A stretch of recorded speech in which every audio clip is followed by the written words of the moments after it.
আওয়ামী লীগকে কাগজে কলমে নিষিদ্ধ করে রেখেছেন, কিন্তু বাংলাদেশ থেকে আওয়ামী লীগকে কি উৎখাত করে ফেলেছেন? একটা জিনিস চিন্তা করুন তো, কিভাবে করবে? এখন বর্তমানে পুলিশ প্রশাসনের উপরে এই ধরনের নির্দেশ আছে যে আওয়ামী লীগের নেতাকর্মীদের যেখানে পাবে চিরুনি তল্লাশি করে গ্রেপ্তার করবে। এখন একটা জিনিস চিন্তা করুন যে লাস্ট যে নির্বাচনটা 2024 সালে হলো, সেই নির্বাচনে আওয়ামী লীগ কত পার্সেন্ট ভোট পেয়েছে?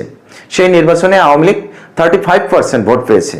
এখন এই যে আওয়ামী লীগের পতনের পরে আবার বিএনপির বিভিন্ন অপকর্ম, সন্ত্রাসী, তারপর ধর্ষণ, এগুলোর জন্য বিএনপির ভোট কিছু সংখ্যক কমে গেছে। বিএনপির এই যে চাঁদাবাজি রণক্ষেত্র যে মুহূর্ত বাংলাদেশে তৈরি করলো, এই কারণে বিএনপির প্রতি যে ভালোবাসা ছিল জনগণের, সেটা একটু হলেও কমে গেছে। সেই ভোটগুলা আওয়ামী লীগে যুক্ত হয়েছে। এছাড়াও জামাত ইসলামের যে ধরনের কার্যক্রম, তাদেরকে পাকিস্তান প্রীতি, ভারতের বিরুদ্ধে যুদ্ধ করার উস্কানি, এই সব কিছুতে বর্তমান সময় জামাত ইসলামকে নিয়ে বাংলাদেশের মানুষ এখন আর ভাবছেই না। হ্যাঁ, যারা জামাত ইসলামের সেই ধরনের কট্টরপন্থী ধর্ম অন্ধ সমর্থক আছেন, তাদের কথা অন্য, কিন্তু বাংলাদেশের জনগণ তারা এগুলো ভাবছে না। এছাড়াও জামাত ইসলাম একটি বাংলাদেশের বিপক্ষের শক্তি, তারা একটি পাকিস্তানের শক্তি। তাদেরকে নিয়ে কথা বলা না বলা সমান কথা। বাংলাদেশের জনগণ কোনোদিন এই জামাত ইসলামকে ক্ষমতায় দেখতে চাবে না।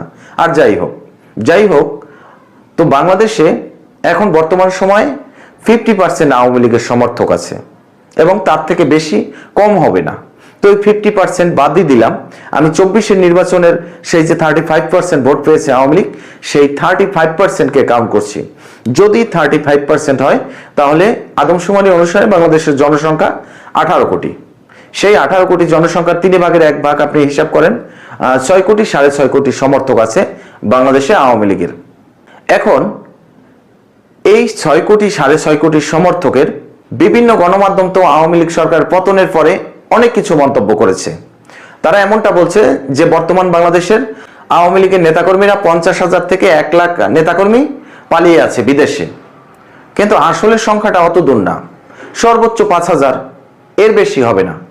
5,000-এর বেশি হবে না। 5,000 সংখ্যাটা যেরকমের আমরা মুখে উচ্চারণ করি, আসলে অত ছোট না। এই 5,000-এর বেশি হবে না। 20-25 হাজার জেলে বন্দী আছে।